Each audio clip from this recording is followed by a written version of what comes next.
আসসালামু আলাইকুম গাইস। আজ আপনাদের এমন একটি জায়গায় নিয়ে যাব, সেখানকার অদ্ভুত প্রাণী এবং সেখানে গিয়ে আমরা কিভাবে আমাদের ট্যুরটি উদযাপন করলাম সবকিছুই আজ উল্লেখ করব আপনাদের মাঝে। তো ভিডিওটি শেষ পর্যন্ত দেখবেন কাইন্ডলি, অ্যান্ড অবশ্যই ভিডিওতে একটি কমেন্ট করতে ভুলবেন না। তো গাইস, দেখতে পাচ্ছেন যে আমি অলরেডি ফ্লাইটে বসে পড়েছি, অ্যান্ড দেখতেই পাচ্ছেন যে ফ্লাইটটি এখনো মিডিয়ারেই আছে। তো বাইরে থেকে আসলে অনেক সুন্দর লাগছে দেখতে, একদম স্থির সবকিছু আপনারা দেখতে পাচ্ছেন। তো একটু পরে আমার ফ্লাইটটি ল্যান্ড করবে এবং পায়ে হেঁটেই আমাকে আমার উদ্দেশ্যে রওনা দিতে হবে। তো যেতে যেতে একটি সুন্দর জিনিস দেখতে পেলাম।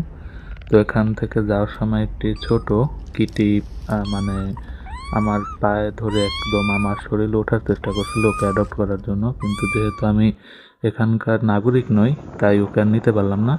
তো গাইস, দেখতে পাচ্ছেন আরেকটা সুন্দর পরিবেশে চলে আসলাম।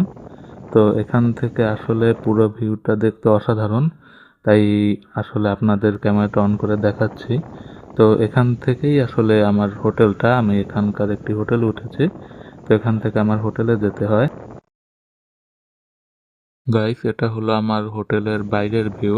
আপনারা দেখতে পাচ্ছেন যে একটি রংধনু তৈরি হয়েছে বাইরে, এবং গাছে নীল রঙের ফুল ফুটে রয়েছে এবং চারপাশে সবুজ আর সবুজ, দেখতে মনোমুগ্ধকর লাগছে। তো একটু পরে আমরা আসলে হাইকিং এর জন্য বেরোবো, এবং হাইকিং এর জন্য বেরোতে আমরা যেখানে যাব সেখানে হেলিকপ্টারে করে যেতে হবে। তো আমরা ইতিমধ্যে হেলিকপ্টারে উঠে পড়েছি, এবং হেলিকপ্টারে করে দেখুন বাইরের দৃশ্যটা আরও অনেক মনোমুগ্ধকর লাগছে। তো আমি আপনাদের সকল বিষয়টি দেখাবো, এবং হেলিকপ্টার যেতে যেতে দেখুন যারা বোট রাইডিং করছে তাদেরকেও আমি দেখতে পেলাম। যারা বোট রাইডিং করছে এরাও আসলে ট্যুরিস্ট, মানে এরা আসলে বোটে করে যাচ্ছে এবং আমি হেলিকপ্টারে করে যাচ্ছি। তো আমার আসলে বোটে করে যাওয়ার কথা ছিল, কিন্তু বোট যেহেতু পাইনি সেহেতু হেলিকপ্টারে করে যাচ্ছে। তো আমি আমার ডেস্টিনেশনে চলে এসেছি। আপনারা দেখতে পাচ্ছেন যে এই হলো আমাদের হাইকিংয়ের জন্য রুটটি, আর আমি বেরিয়ে পড়েছি হাইকিংয়ের জন্য। আপনারা দেখতে পাচ্ছেন যে কত সুন্দর একটি প্লেস। আর এখান থেকে মাটির নিচ থেকে আপনারা দেখতে পাচ্ছেন একটি ঝর্ণার ফোয়ারা বের হয়েছে, যেটি দেখতে আসলে অনেক সুন্দর। তো আমার ট্যুর টিমরা অনেক ফিল করেছে এই জার্নিটা। আপনাদের যদি দেখাই, তো সামনে আমাদের আসলে একটু ভাঙাচোরা রাস্তা এবং কিছু পাহাড়ি ঝর্ণার রাস্তা আছে। তো এই রাস্তাটা আমরা একটি বিশেষ গাড়ি দিয়ে পারাপার করব। তো এখান থেকে ভিউটা আসলে আরো অনেক বেশি সুন্দর। তো আমিও এখন নিজে গাড়িতে উঠে পড়ব।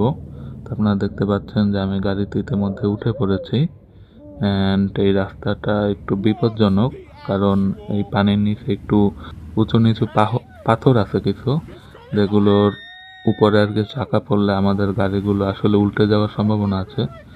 তো দেখতে পাচ্ছেন যে বিপদগুলো কাটিয়ে আমরা ধীরে ধীরে সামনের দিকে এগিয়ে যাচ্ছি, এবং সামনে গিয়ে একটু সমতল রাস্তা আছে, আমরা সেই রাস্তায় উঠে গিয়েছি ইতিমধ্যে, এবং ধীরে ধীরে আমরা আমাদের ডেস্টিনেশনের দিকে এগিয়ে যাচ্ছি।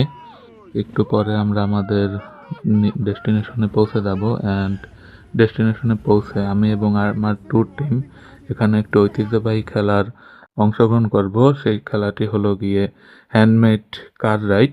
তো আপনারা দেখতে পাচ্ছেন যে আমরা খেলাটিতে অংশগ্রহণ করেছি, এবং দেখবো যে কে ফার্স্ট হয়। এই খেলাটিও আসলে বেশ বিপজ্জনক। এখানে দেখতে পাচ্ছেন যে এবড়ো থেবড়ো রাস্তা, এবং অনেক বড় বড় ডাল আছে গাছের, যেগুলো কোনো বিপদ ঘটতে পারে। তো আমার ট্যুর টিম দেখুন, তারা বেশ ভালোই এনজয় করছে। তারা এমনভাবে লাফিয়ে লাফিয়ে খেলাটি এনজয় করছে, দেখে মনে হচ্ছে যে তারা বেশ প্রফেশনাল। তো আমি আসলে যেহেতু বিপজ্জনক তাই এটি স্কিপ করেছি এবং তাদের ভিডিও করছি। তো দেখতে পাচ্ছেন গাইস, আকাশে অনেকটা মেঘ জমে গিয়েছে। এখানকার আবহাওয়া আসলে কিছুক্ষণ পরপরই চেঞ্জ হতে থাকে। তো আমাদের ট্যুর গাইড বলল যে এখন হয়তো বৃষ্টি হতে পারে। তো আমরা এখন এই খেলাটি স্কিপ করে একটু দাঁড়িয়ে আছি, এবং আমরা আমাদের প্লেসে যাওয়ার চেষ্টা করছি। এবং রাতের বেলা আপনারা দেখতে পাচ্ছেন যে আকাশে বেশ ভালোই বিদ্যুৎ চমকাচ্ছে। তো আমরা এখন আর এখানে থাকবো না, আমি আমার আসলে রুমে যাওয়ার চেষ্টা করব যতক্ষণ না বৃষ্টি শুরু হবে। এখানে দাঁড়িয়ে একটু বিদ্যুৎ চমকানোটা রেকর্ড করে আমি আমার রুমে চলে যাব। অ্যান্ড গাইস আমি আমার রুমে চলে এসলাম এবং রুমের বাইরে দেখতে পাচ্ছেন যে ভালোই একটা বৃষ্টি হচ্ছে। বৃষ্টির পানিগুলো দেখতেও বেশ ভালোই লাগছে, যেন ছোট ছোট মুক্তো ধরে পড়ছে। আপনারা দেখতে পাচ্ছেন, আমি যতটুকু পারি আপনাদের দেখানোর চেষ্টা করে যাচ্ছি। তো এরকম প্রায় সারা রাতে বৃষ্টি হবে, যতটুকু ওয়েদার ওয়েবসাইটে দেখলাম সারা রাত বৃষ্টি হবে এবং সকালে হয়তো বৃষ্টি থামতে পারে।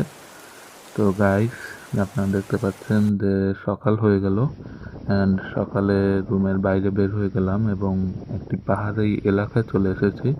তো এখান থেকে বেশ ভালোই আসলে ভিউ পাওয়া যায়। তো আজ আমি চলে যাব এখান থেকে নিজের দেশের উদ্দেশ্যে। তো এখান থেকে দেখতে পাচ্ছেন যে সকালে সূর্যটা উঠেছে এবং সকালের রোদটা দেখতে অনেক সুন্দর লাগছে। তো এখান থেকে আমি কিছু অদ্ভুত প্রাণী দেখতে পাই। আপনারা দেখতে পাচ্ছেন এরা আসলে বানরের মতো, কিন্তু আমাদের যে লোকাল ট্যুর গাইড তারা বললো যে এগুলো আসলে বানর না। তো গাইস আজকের ভিডিওটি এই পর্যন্তই, ধন্যবাদ সকলকে।